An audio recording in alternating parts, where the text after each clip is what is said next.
మీ మీద అయితే కేసులు ఏమీ నమోదు అవ్వలేదండి, కానీ మీ వారి మీద మాత్రం చాలా కేసులు. వంగపతి గారు ఆయన ఫ్లైట్ ఎక్కేశారు, కానీ మార్చి 12, 14 కలుద్దాం. కానీ మీరు మంచి క్వశ్చన్స్ అడిగారు ఆయన్ని. అవును కదా, చాలా పడ్డాంలేండి కష్టాలు, తప్పించుకున్నాడు ఆయన. అందరికీ నమస్కారం అండి. చాలా happy once again we come in front of you with good movie అన్నమాట. మన వాల్ పోస్టర్ సినిమా స్టార్ట్ చేసిన దగ్గర నుంచి ఆ జర్నీలోని ఒక పార్ట్ అవ్వడం అనేది చాలా సంతోషమైన విషయం. And also I always feel నేను ఉండాలి, ఏదైనా ఒక పార్ట్గా ఉండాలి అనిపిస్తూ ఉంటుంది. బట్ డెఫినెట్గా ఇక్కడ ఒక విషయం చెప్పుకోవాలి ఏంటంటే, నాని గారి గురించి తను ఒక పని చేశారు అంటే, తను ఏదైనా ఒక ఫిల్మ్ సెలెక్ట్ చేశారంటే అందరికీ ఒక నమ్మకం ఉంటుంది అన్నమాట. ఆ నమ్మకం ఏంటంటే, మీ అందరి మీద ఉన్న మర్యాద, ప్రేక్షకుల మీద ఉన్న మర్యాద, మీ టైం మాకు ఇస్తున్నారు. మీరు సినిమా థియేటర్కి వచ్చి మా సినిమా చూడడానికి అట్లీస్ట్ ఒక 3-4 గంటలు మాకు ఇస్తున్నారు. ఆ టైంని, ఎంత ప్రెషియస్ టైంని మీకు ఎంటర్టైన్ చేయడానికి, అది విలువైన టైంగా మార్చడానికి ఆయన ఎప్పుడూ అంత బాగా కృషి చేస్తారనమాట. అది ఆయన యాక్ట్ చేసే పిక్చర్లు కానీ, లేకపోతే ఆయన అసోసియేట్ అయిన ఏమైనా సరే, ఏ ప్రోగ్రామ్స్ అయినా సరే, దాని తర్వాత వస్తే తను నిర్మించే సినిమాల్లోనూ కూడా అలాగే ఉంటుంది అనేది. డెఫినెట్గా మీరు మా కోసం ఒక 4 గంటలు స్పెండ్ చేసి థియేటర్కి వచ్చారంటే we will not disappoint you అనేదన్నమాట తన మీద అందరికీ ఏర్పరచుకున్న ఒక నమ్మకం.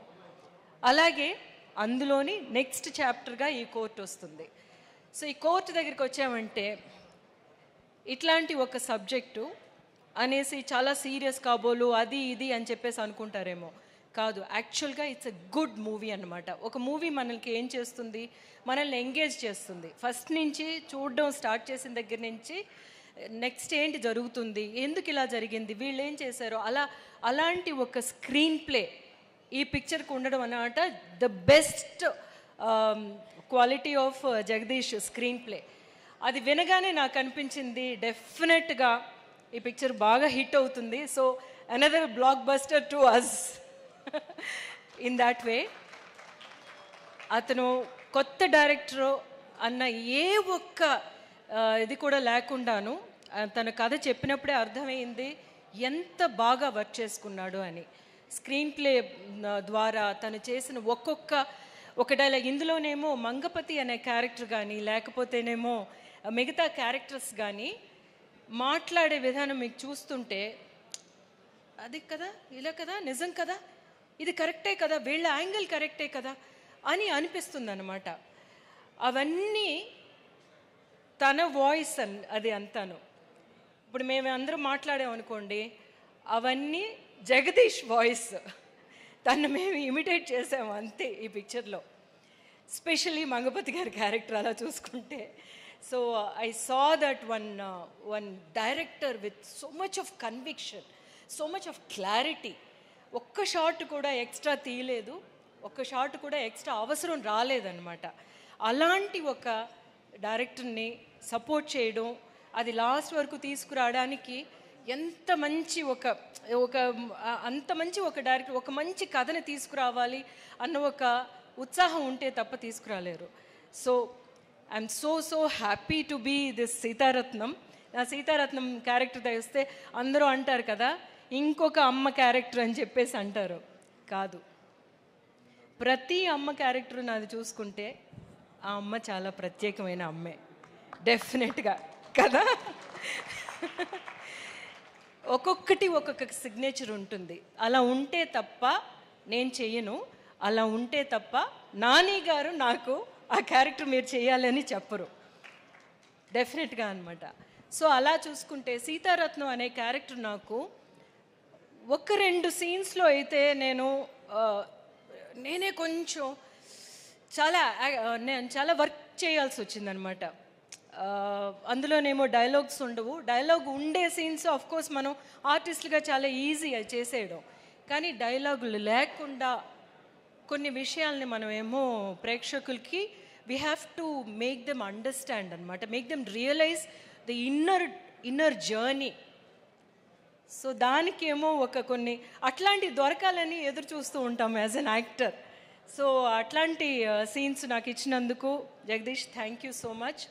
అండ్ ఇందులోనేమో ఇది చాలా important film for Priyadarshi, because as an actor I see it's going to be a different angle anamata, and I wish you that from here you're going to make so many movies. ఒక్కొక్క ఆర్టిస్ట్కి రండి బాగా hit అవ్వడానికి కొన్ని విషయాలు ఉంటాయి, నా అబ్జర్వేషన్లో నేను చూశాను అనమాట. అందులోని ఒక పెక్యులియర్ వాయిస్ ఉన్న వాళ్ళందరూ ఏదో ఒక విధంగా సక్సెస్ అవుతారు. నాకు రమ్యాకృష్ణ గారి వాయిస్ చాలా ఇష్టం, ఎందుకంటే ఆవిడది చాలా పెక్యులర్ వాయిస్ అనమాట. అట్లాంటి ఒక పెక్యులర్ వాయిస్ వచ్చి ప్రియదర్శి గారు మాట్లాడుతున్నప్పుడు నేను ఎప్పుడు అబ్జర్వ్ చేస్తాను అనమాట. సో అట్లాంటి వాయిస్ ఉన్నప్పుడు వాళ్ళ పెర్ఫార్మెన్స్ చాలా యూనిక్గా ఉంటుంది.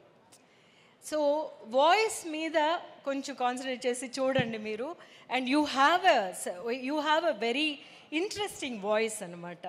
So that is an added advantage for you, that's what I wanted to say. ఇంకా వస్తేనేమో ఎప్పుడు మనం ఒక మంచి ప్యూర్ లవ్ స్టోరీ చూస్తే మనం బ్యాక్ వెళ్ళిపోతాం. అలాంటి ఒక లవ్ స్టోరీ ఈ పిక్చరు. దానికేమో ప్రాణం పోసింది మన చందు అండ్ జాబ్లీ, శ్రీదేవి అండ్ రోషన్ అనమాట. వాళ్ళని చూస్తున్నప్పుడు అనిపించింది డెఫినెట్గా ఈ పిక్చరు అందరు యంగ్స్టర్స్కి కనెక్ట్ అయిపోతుంది అని చెప్పేసి.